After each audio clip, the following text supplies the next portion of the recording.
नमस्कार सबैजनालाई। तपाईँलाई र एनालाइसिस नेपालमा स्वागत छ। आज हामी एकदम जल्दो बल्दो टपिक कि बालेन साँच्चीकै प्राइम मिनिस्टर बन्न सक्छ त हैन।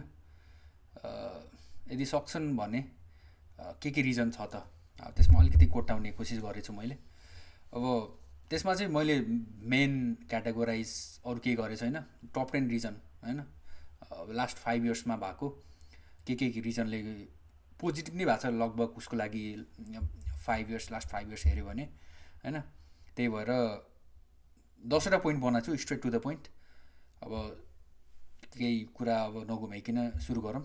10th मा मैले राखेको छु विद्या भण्डारी फ्याक्टर। अब कतिजनालाई अब याद छैन लास्ट 6 महिना 6 महिना अगाडि जस्तो चाहिँ बालेनले चाहिँ कटु 1-on-1 विद्या भण्डारीसँग मिटिङ गरेछ क्या। त्यो चाहिँ इमिडिएटली केपी ओलीले चाहिँ उसलाई पार्टीबाट निष्कासन गरेपछि 1-on-1 मिटिङ भएको हो हैन।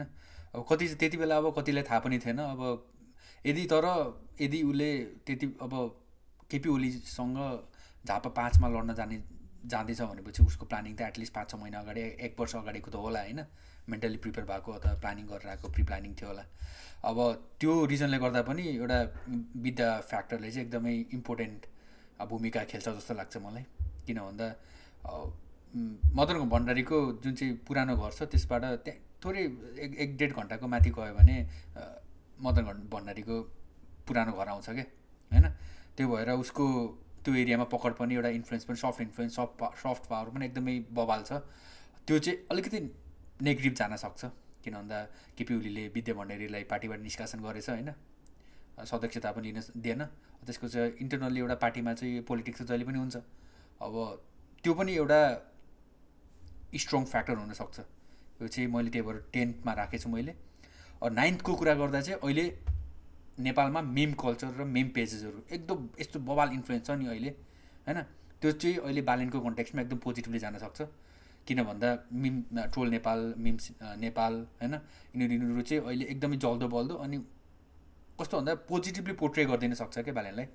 गरि पनि रहेछ गरिदिन सक्छ। अझै पनि एकदम ह्युज लेभलमा उसको युज हुनसक्छ अझै जति इलेक्सन आउँदैछ त्यति हैन। किन भन्दा जेनजी हुन्छ नि एउटा भर्खरको टिनेजरलाई चाहिँ टार्गेट गर्ने चाहिँ सबैभन्दा राइट वे चाहिँ त्यही नै हो हैन।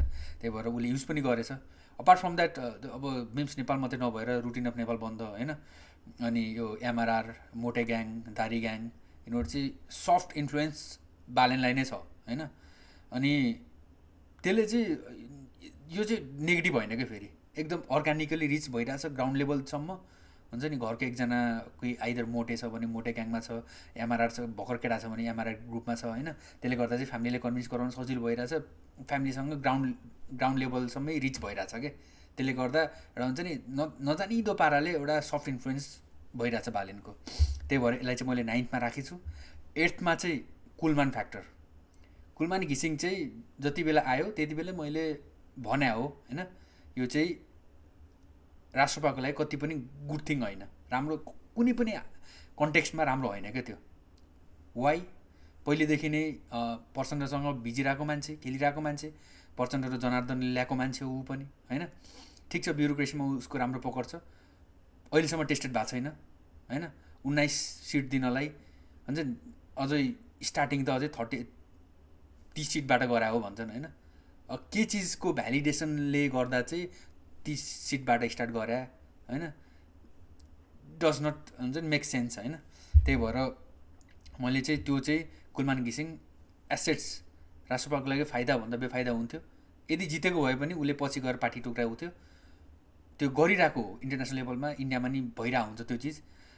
पहिला हुन्छ नि एउटा जसको राम्रो इन्फ्लुएन्स छ त्यसको थ्रुबाट इलेक्सन लड्ने आफ्नो क्यान्डिडेटलाई जिताएपछि पार्टी टुक्राउने ब्याक टु पुरानो आफ्नो जसको वफादार हो त्योसँग आउने त्यो भइरहेको चिज हो त्यो। त्यही भएर लाइबिलिटीमा जान्थ्यो।